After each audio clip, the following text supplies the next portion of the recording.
Halo, assalamualaikum warahmatullahi wabarakatuh. Oke, selamat malam teman-teman ya. Oke, baik lagi dengan saya Firman Herliansyah. Sebelumnya mohon maaf, saya baru bisa bikin konten lagi karena baru sempat teman-teman ya, karena sibuk banget kerja kemarin-kemarin kan. Oke, jadi di sini saya nggak akan membahas apapun teman-teman ya, tapi saya mau membalas komentar kalian di video sebelumnya yang memang belum saya balas satu orang pun. Walaupun emang cuma 9 orang, tapi belum saya sempat balas ya. Nah, sekarang di sini saya mau balas, semoga pertanyaan kalian terwakilkan oleh mereka, teman-teman ya. Oke, jadi sebelum saya balas juga, saya mau nanya kabar kalian ya, gimana kabarnya setelah sejauh ini kita kenal teman-teman ya. Dari 2000 berapa ya? Kamu lihat saya dari berapa gitu kan. Terus gimana perkembangan si anxiety itu gimana? Apakah makin berkembang atau udahlah atau udah nggak musim gitu kan ya? Bukan sombong ya, tapi emang gini rasanya kalau misalkan udah bener-bener lepas dari cemas teman-teman ya. Coba kamu sharing lah yang udah sembuh kayak gimana rasanya ya. Kamu bisa bilang seperti ini kayak gimana rasanya ya. Jadi saya harap sih selama kita kenal dari awal video 2019 kalau nggak salah ya, saya harap sampai sekarang tuh kalian jadi membaik teman-teman ya. Jangan terus ada di lingkaran setan itu teman-teman ya.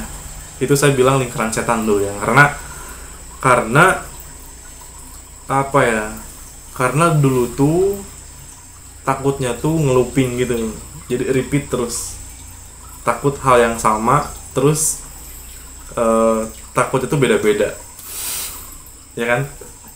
Nah, saya harap sih kamu udah keluar dari zona itu teman-teman ya. Terus juga lebih baik lagi, karena harus kalian tahu bahwa anxiety itu kesembuhannya udah menjadi suatu kepastian teman-teman ya. Nggak ada yang anxiety forever tuh, nggak ada.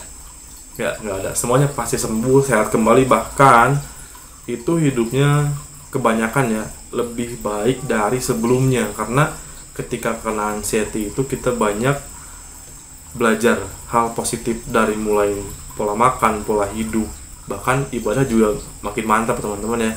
Kenapa? Karena yang saya rasain tuh ya, ketika kena anxiety itu kan ada kaitannya dengan lambung kan. Coba kamu ngerasa nggak sih, jadi pola makan kamu lebih baik gitu, ditinggalin makan yang kurang baik gitu kan ya. Terus pola hidupnya lebih baik juga, nggak begadang, terus sering olahraga, itu karena anxiety kan. Nah, itu sebagian dari hikmahnya teman-teman ya.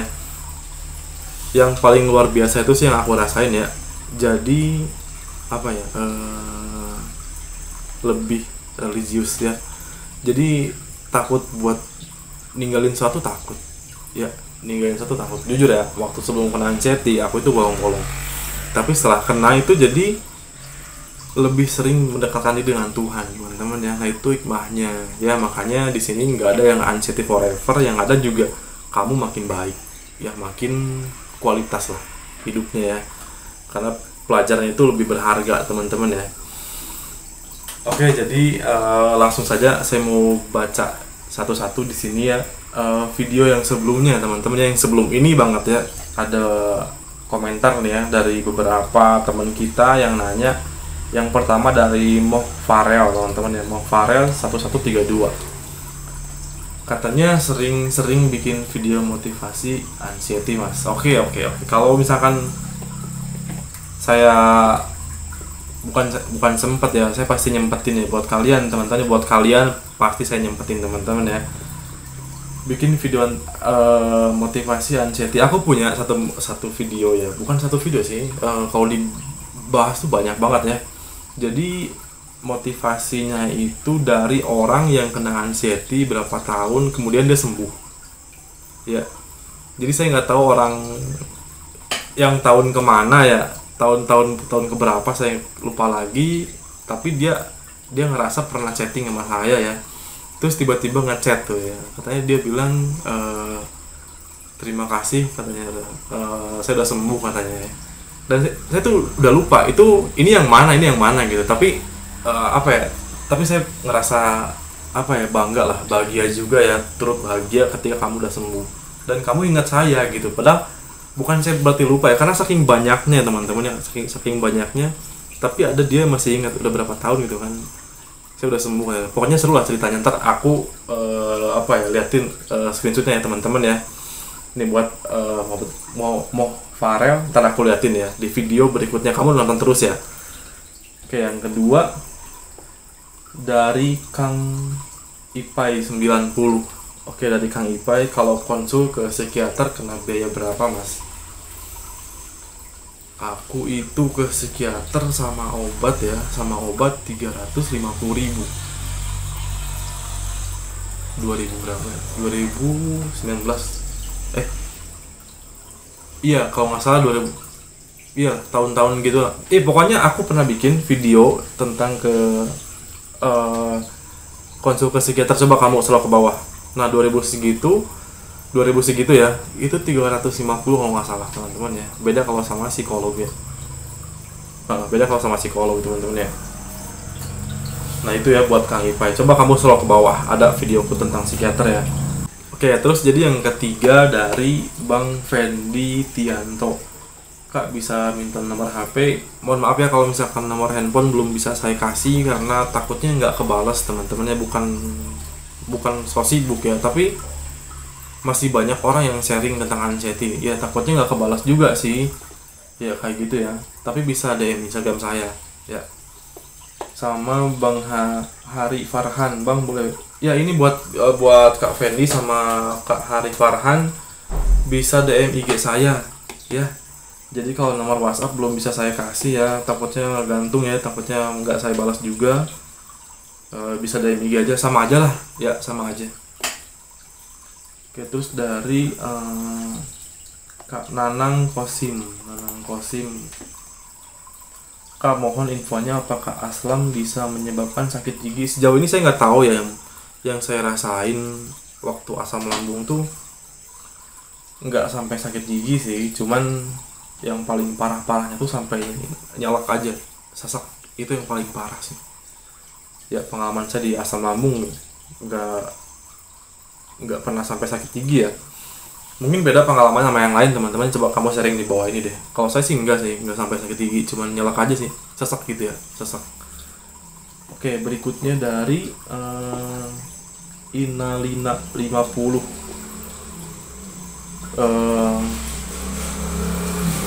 Bentar ya, ada motor nih. Maaf ya kalau misalkan jadi berisik suaranya, karena saya bikin video di depan rumah teman-teman ya, nggak di dalam rumah ya. Oke, lanjut ya, dari Inalina. Bang, saya mau tanya, saat ini badan terasa goyang mirip gempa.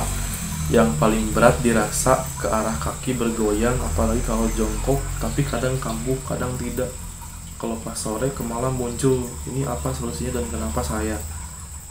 Iya, ini sama, apalagi pas sore ke malam, apalagi iya, sama, ini sama saya. Terus terang ya, badan terasa goyang tuh paling lama. Ya paling lama yang saya rasain tuh badan goyang. Saya tuh nggak bisa duduk di kursi yang nggak ada sandarannya, sampai nggak bisa duduk di kursi yang ada sandarannya gitu, karena goyang terus, nggak ngerti ya, goyang terus itu kan.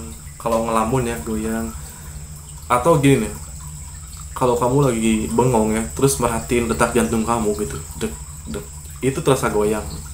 Kalau aku ya, coba kamu gitu nggak sih? Terus apa solusinya dan kenapa saya? Solusinya ya, jadi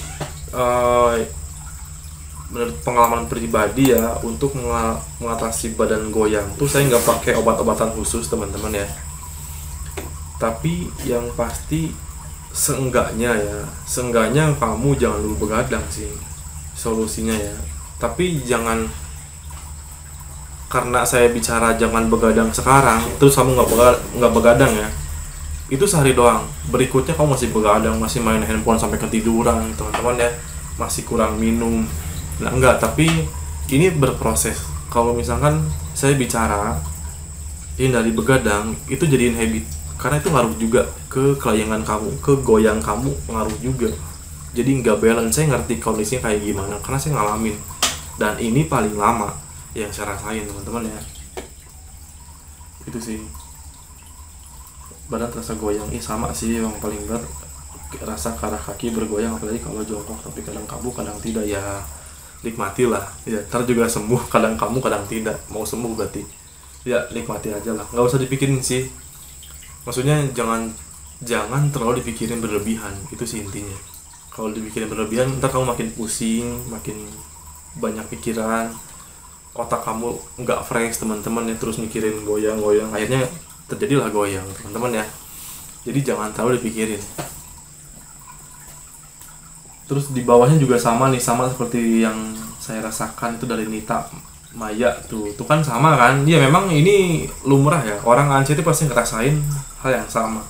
Jadi jangan terlalu banyak dipikirin, ntar juga sembuh ya. Intinya jangan begadang, jangan terlalu banyak mikir. Oke, kayak gitu ya.